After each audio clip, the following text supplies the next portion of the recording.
भाजपचे दिवंगत आमदार लक्ष्मण जगताप यांच्या पत्नी अश्विनी जगताप यांना चिंचवड विधानसभा पोटनिवडणुकीची उमेदवारी जाहीर करण्यात आली। राष्ट्रवादीनं मात्र अजून अधिकृत उमेदवाराचं नाव जाहीर केलेलं नाही, त्यामुळे चिंचवड विधानसभा पोटनिवडणुकीत नाट्यमय घडामोडी घडताना दिसतात।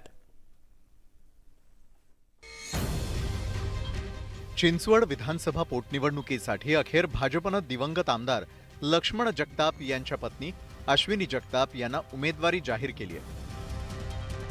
त्यामुळे जगताप कुटुंबात सुरू झालेल्या वादावर अखेर पडदा पडलाय। दरम्यान ही पोटनिवडणूक बिनविरोध करण्यासाठी भाजपचे प्रयत्न सुरू झाले आहेत। तर अश्विनी जगताप यांनी आपल्या घरात कुठलाच वाद नसल्याचं सांगत विजयाचा विश्वास व्यक्त केलाय।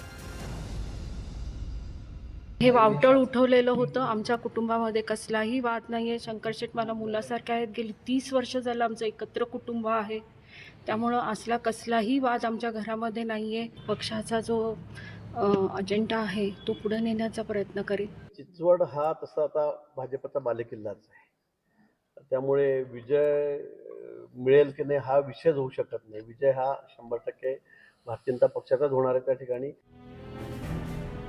दुसरीकडे अंतर्गत वादामुळे चिंचवड विधानसभा मतदारसंघात नेमकी कुणाला उमेदवारी द्यायची यावर महाविकास आघाडीमध्ये अजूनही एकमत झालेलं नाही।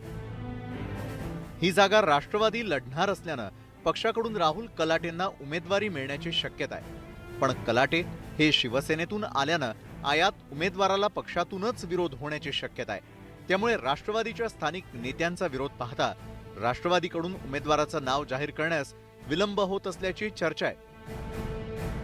खरं तर महाविकास आघाडीने मुंबईत संयुक्तरित्या निर्णय घेतला, त्याचा विचार आम्ही करू। आम्हाला निश्चित वाटतंय की दादा ही जागा राष्ट्रवादीला घेतील, कारण राष्ट्रवादीचं प्राबल्य पिंपरी चिंचवड शहरात नेहमी राहिलेलं आहे। कारण दादांच्या कामातून नेहमीच्या शहराने राष्ट्रवादीला कौल दिलेलाच आहे।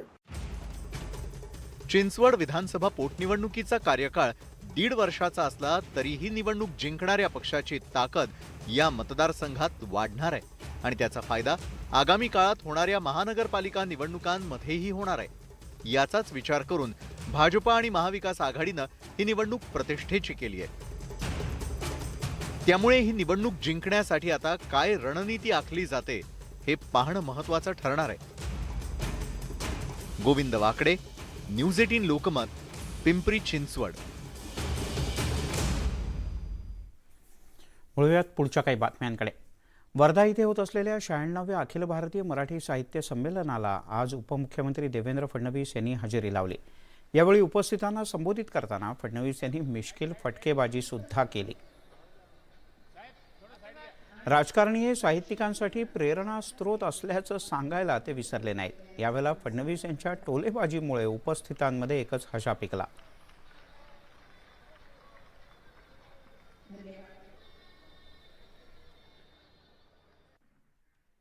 आम्ही राजकारणी जे आहोत ते अनेक साहित्यिकांची प्रेरणा। आम्ही नसलो तर व्यंगचित्र काढणाऱ्यांना ते फार काम करणार नाही। आणि आमच्याकडे साहित्य खूप आहे। आमच्यामध्ये शीघ्र कवी आहेत, आमच्यामध्ये यमक जोडणारे कवी आहेत, आमच्यामध्ये स्क्रिप्ट लिहिणारे लोक आहेत, आमच्यामध्ये स्टोऱ्या तयार करणारे लोक आहेत। तुम्ही सकाळी 9 वाजता टीव्ही लावला की आमच्यातलं साहित्य असं ओसांडून वाहताना आपल्याला पाहायला